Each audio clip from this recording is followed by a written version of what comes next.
सियारे जी मौसम में ॻोठनि तोड़े शहरनि में थाल या रेड़ियुनि ते बाहि ते पचंदड़ अछी गजर ज़रूर नज़र ईंदी आहे, जेका ॾिसण में हूंदी त पटाटनि जहिड़ी आहे, पर बाहि ते पचण खां पोइ उहा ॻरी हलवो थी वञे थी। इन गजर खे खल लाहे मसालो बुरके ऐं लीमो हारे खाधो वञे थो, जेका न रुॻो ज़ाइके में वणंदड़ पर सिहत जे बि वॾनि फ़ाइदनि वारी आहे, जन बाबति अॼु असां अव्हां खे ॿुधाईंदासीं। अछी गजर में निशास्ते ऐं मिठाण सां गॾु vitamins, minerals, antioxidants, fibre, sodium, calcium, फौलाद, विटामिन ए, बी, सी ऐं ई मौजूद आहिनि, जंहिंजे करे अछी गजर जूं ख़ासियतूं हर हवाले सां बहितरीन बणिजी वञनि थियूं।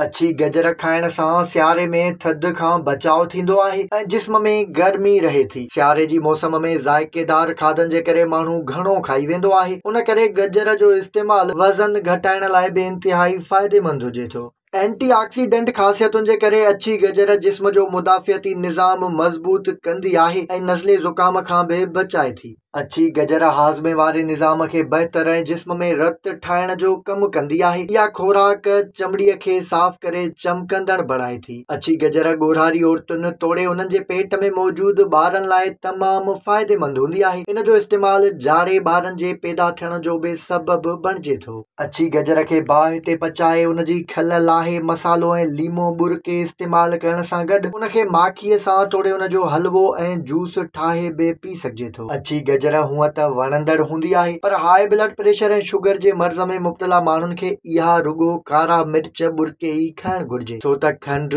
तोड़े लूण ऐं लीमे जो इस्तेमालु शुगर ऐं ब्लड प्रेशर वधण जो सबबु बणिजी सघनि था।